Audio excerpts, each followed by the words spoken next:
बिहार में poster war की सियासत तेज तर हो गई है। कांग्रेस बीजेपी के बाद अब आरजेडी की जानिब से पोस्टर लगाए गए, जिनमें तेजस्वी यादव को राम तो वज़ीर आला नीतीश कुमार को रावण के तौर पर दिखाया गया। कांग्रेस ने आरजेडी के पोस्टर पर एतराज भी जताया। उधर जेडीयू ने भी इस तरह के पोस्टर लगाए जाने पर सख्त रद्द-ए-अमल का इजहार किया। बताया कि हर व्यक्ति को अपनी अभिव्यक्ति व्यक्त करने की स्वतंत्रता है, लेकिन संवैधानिक रूप से है।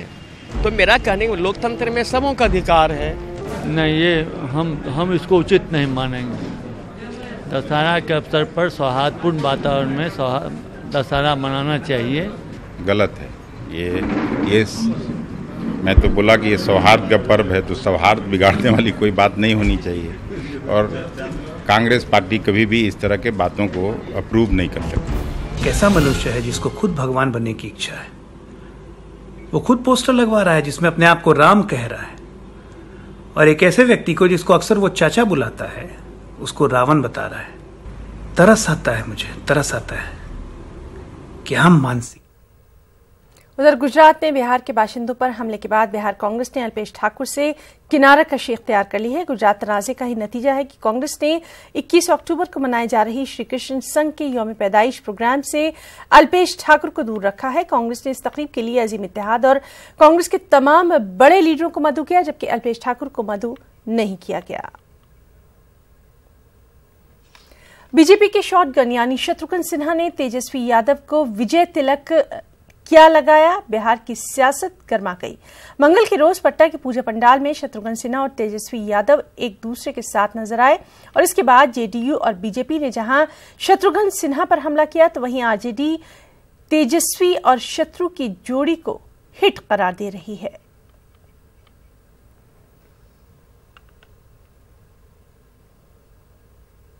सिन्हा ने राज तिलक उनको लगाया कि अपनी भविष्य को तलाश रहे हैं, ये देखने की बात है।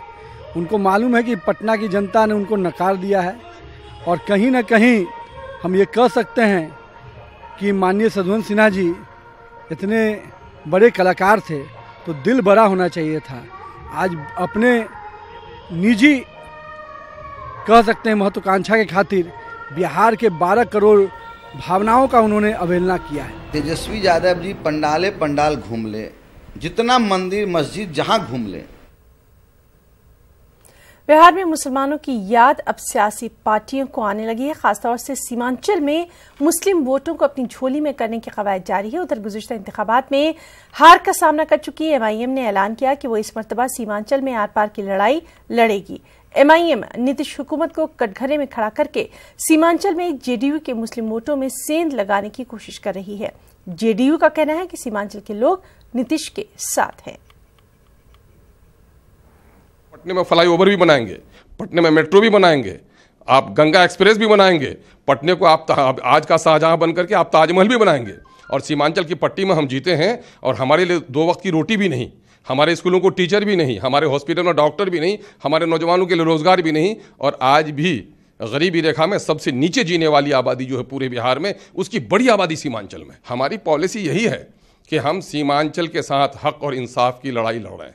मैंने कहा था, जब मैं सदन में था तो मैंने कहा था, माननीय मुख्यमंत्री जी, बिहार के विशेष दर्जे की लड़ाई आप लड़ रहे हैं, कौन अभागा बिहारी होगा आपके साथ नहीं होगा। लेकिन दिल्ली ने अगर हकमारी की है तो हर बिहारी का दिल तड़पता है, लेकिन पटने में बैठे आपने जो सीमांचल की हकमारी की है, सीमांचल का दिल कितना तड़पता होगा। और आज सीमांचल के लोगों का दिल तड़प रहा है, हमारे साथ इंसाफ नहीं हो रहा है। सीमांचल और कोसी के लोगों ने एमआईएम को मुस्तरद कर दिया, एक भी सीट वो नहीं जीत पाए।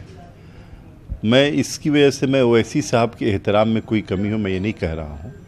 मैं ये कह रहा हूँ कि बिहार के लोग काफ़ी समझदार लोग हैं, ख़ास तौर से कोसी के इलाके के